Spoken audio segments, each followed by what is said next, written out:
Native 4K video represents a generational shift in action cameras, and with the AKASO V50 Pro, it's found its way to the sub $150 price point. Let's take a look.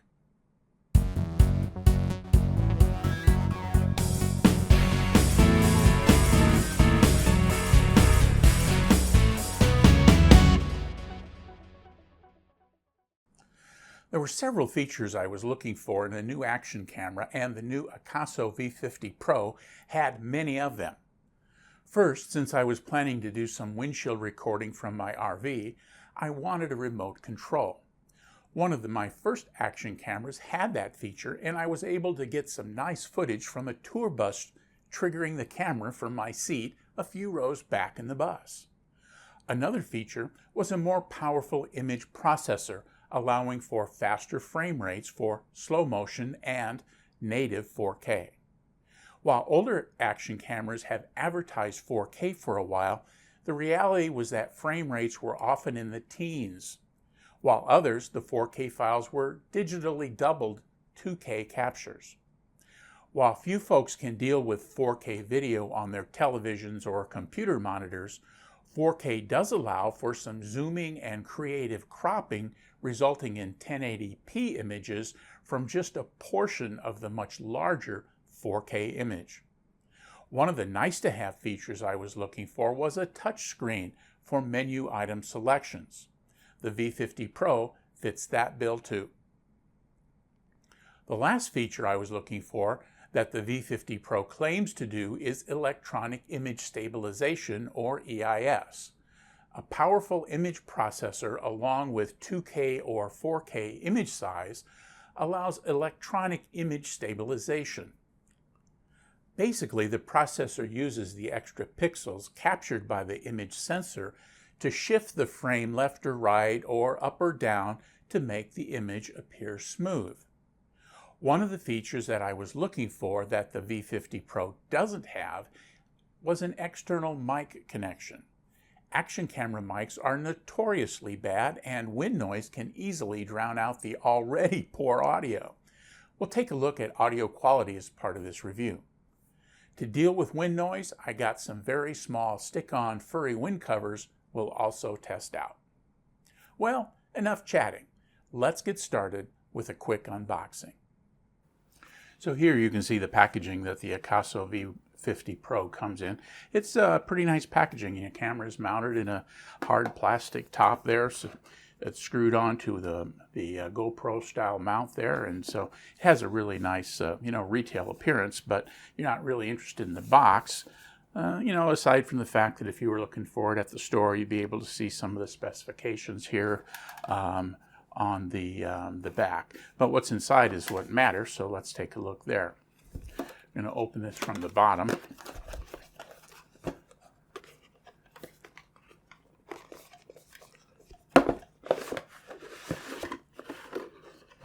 And pull the camera out of the packaging. So here's the camera on the top, a nice plastic hard piece glued to the top of the box. As it's kind of a gadget hobby guy, that might be something that I'm going to keep. It's more than just the packaging. So let's take a look at what we've got in the box.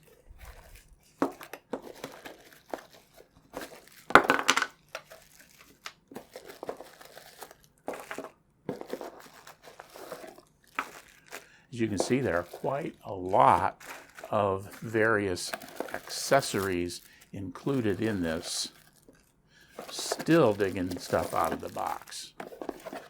Owner's manual and a little comment card. So there's just a gob of stuff that's in the box. It seems to be never ending, so it's a good collection of things that we've got here. So let me take it out of the packaging and we can take a look at it with a little bit more detail. So here's all the stuff that came in that box and all those individual wrappers. So let's just talk about them. As you can see, it's a pretty comprehensive kit.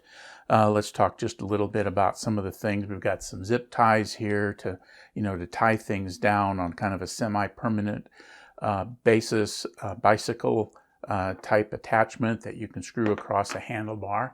It seems like every action camera comes with one of these. I wish they'd come with some suction mounts, actually. Don't do bicycles. We've got some extra adhesive pads, a little metal tether. This is a wrist strap that you could feed through one of these kinds of attachments. To put the camera mount on, you could use a little J-hook like this one. It kind of forms a little J. It snaps in there. Or a straight hook or a straight attachment like this one. Now, if you're curious about what this little rubber piece does, it fits in between these little squeeze things. And so that when you've got it in there and you put that rubber in there, you're not going to be able to get it out. So it gives it a little more security. And then this little loop provides you something to attach the tether to. So that's kind of a handy tool. These are just little extenders and rotators. You can see these two pieces look a lot alike, except that the hinge plates are 90 degrees off from one another, which what that allows you to do is, connect this to your base, which would allow the camera to move this way.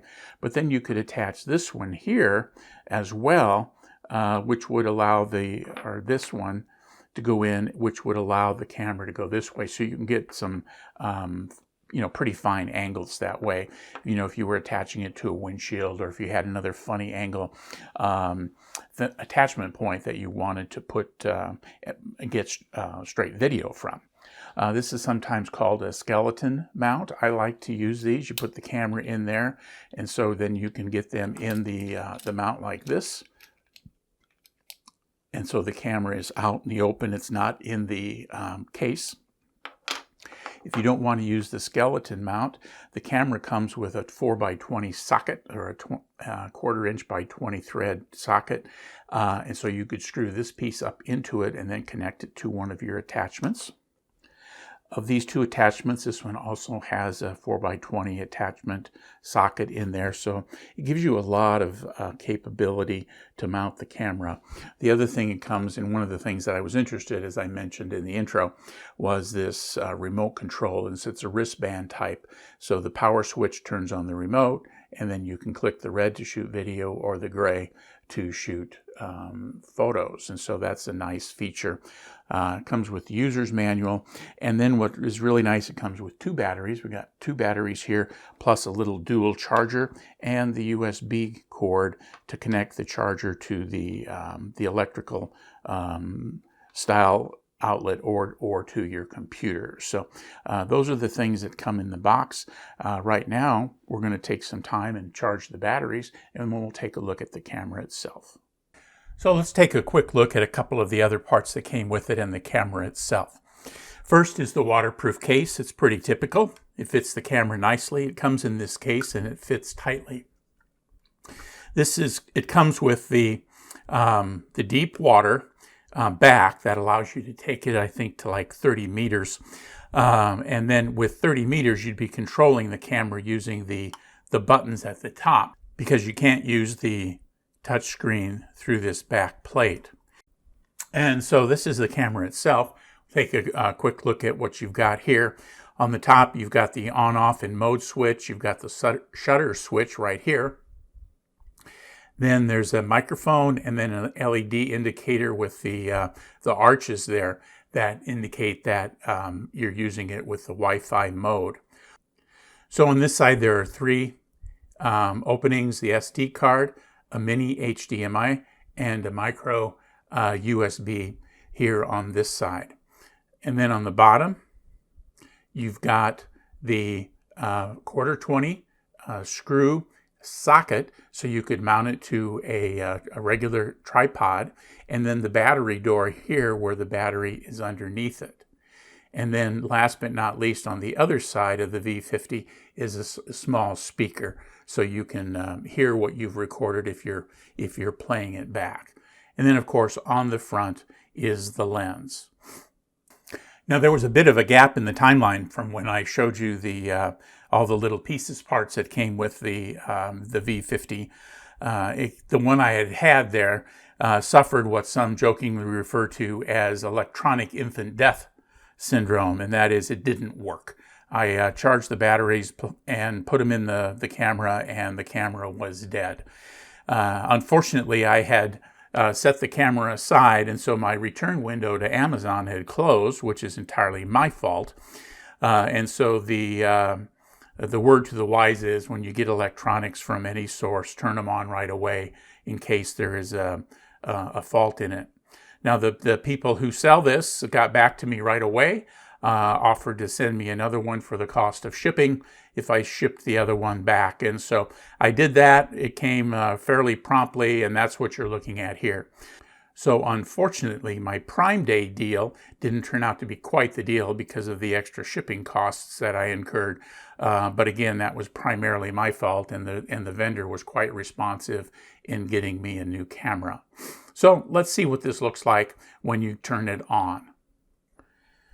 So I'm going to press the power on button. You see the power indicator came on, and the camera boots up quite quickly. So the little caret indicators on the side allow you to access the various modes and so forth. And so here we can touch, and we can see we can get into video mode, change the mode to photo, go into playback to see what we've recorded, or go into the setup menu. So we'll just do this just very quickly. So in the video mode, it just comes up with the video camera up there. In the photo mode, it comes up with a camera icon up there. In the setup mode, it gives you a sub-menu, which allows you to set the menu for video, which the resolutions, codecs, turning stabilization on and off, time-lapse, what the time-lapse duration is going to be. I've used those. I'll have some video for that here for you in just a few seconds. Reducing wind noise, doing fast motion movies with the appropriate video resolution selected, and so forth. They can put in scene modes, date stamps if you want a date on the video itself, turning the auto low light on. And so there's just a number of things here in this menu. Similarly, in the photo menu, you can set the resolution, time-lapse interval if you want to use photos instead of a video for your time-lapse. You can use burst mode to, take a handful of shots if you were doing some fast action and get them snapped very quickly. If you want to do a delay and again a date stamp, are some of the photo settings that you can set here in the camera. The general settings you can use, you control, you can use sounds, power frequency, are you in Europe where it's 50 hertz or United States where it's 60 hertz, whether you're going to be in driving mode, whether you're going to turn the RF or the Wi-Fi on, and then again, set the date and time, this time for the camera itself. So when your files are printed to the SD card, you'll know when they were taken. And so all of this is just very easy to access using this touch screen. The bottom one just gives you a quick access to some of the controls. So you can see you can turn the mic on and off, the speaker on and off, RF and Wi-Fi and so forth. So that's what we've got here on this little bottom quick access menu there at the bottom. So that's pretty much it on the camera settings. So at this point, let's cut to some video that I've taken recently to give you a sense of how the camera works. In this case, as you can see, I'm just kind of taking a walk in the woods. So I'm going from sunshine to shade and back again. This is the 4K 30 frames per minute frame rate, and the electronic image stabilization is on. So this is kind of what you can expect, although if you're watching this on a YouTube video, you're going to know that some of the compression that YouTube has applied, but you get a sense of the image stabilization in any case. I'm just holding it in my hands. Okay, so here we are in the same place, same 4K 30 frames per second, same sun and shade, but this time the video image or the electronic image stabilization is off. Again, I'm just walking through the woods. At this point I've changed the image quality to 1080p by 60 frames per second, and the image stabilization is on. Again, walking through the woods, so the ground is kind of rough. In and out of shade as before. We're still at 1080p by 60 frames per second, but I've turned the image stabilization off, and you can see the difference in terms of the stability of the image as I'm walking through, kind of some rough ground here in the forest behind my campsite. Again, the video is 1080 by 60, but this time I really want you to pay attention to the audio. One of the things I'd hoped to find in a small action camera was the audio with an external mic. This one did not have it, but some of the reviews I saw, the audio was really good, just from the microphone on the camera. And in this case, we'll give you the chance to hear what that's like. Nothing special, just talking to the microphone from behind the camera. Now in this case, I'm kind of in selfie mode, so hopefully I'm framed up here, but you get a chance to hear the audio from a spoken voice from in front of the camera. It's about 18 or 20 inches, arm's length away. Here in this selfie mode that you might find handy if you like to do some vlogging.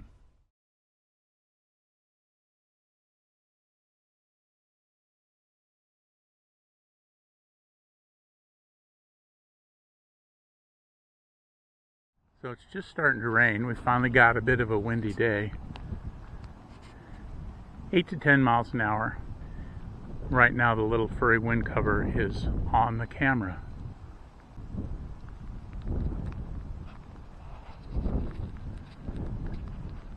Bit of a breeze. This is the camera without the furry wind cover.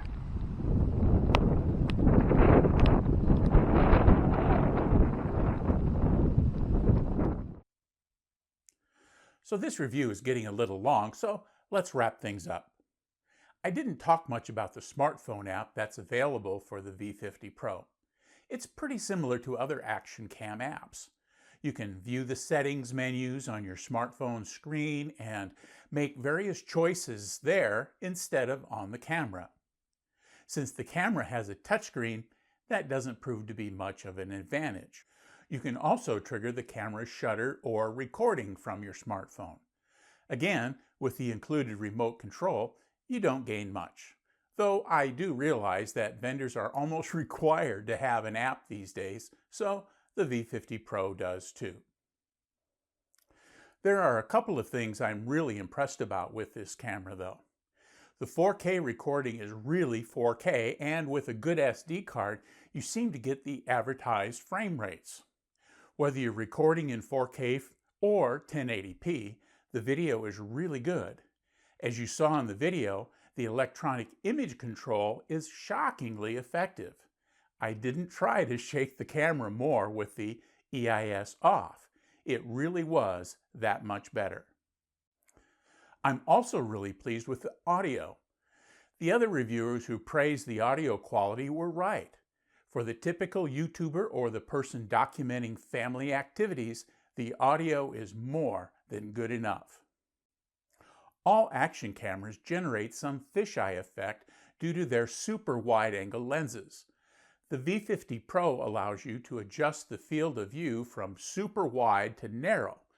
The more narrow the angle, found in the general settings menu by the way, the less pronounced the curve on the edges of the frame. Last, the quality of night shots is nothing to rave about. I took some shots around my neighborhood after dark and got mostly, well, darkness. There are controls to increase the camera's sensitivity to light, so shots at a restaurant after dark would likely be fine. Since I'm not planning on using the V50 Pro as a full-time dash cam, I really didn't spend too much time evaluating low-light situations. I got the little furry wind covers from Amazon. They are made to stick to lav mics on actors under their clothes. I just used a hobby knife to cut a hole in the middle of the circular adhesive pad and trim the outer circumference to fit the top of the camera where the mic is located. I thought it worked amazingly well. This little action camera is worth the money and worthy of your consideration. Hey, if you found this video helpful, please subscribe to the Gadget Talk channel and click on the bell icon to be notified when I post new videos. Thanks for watching.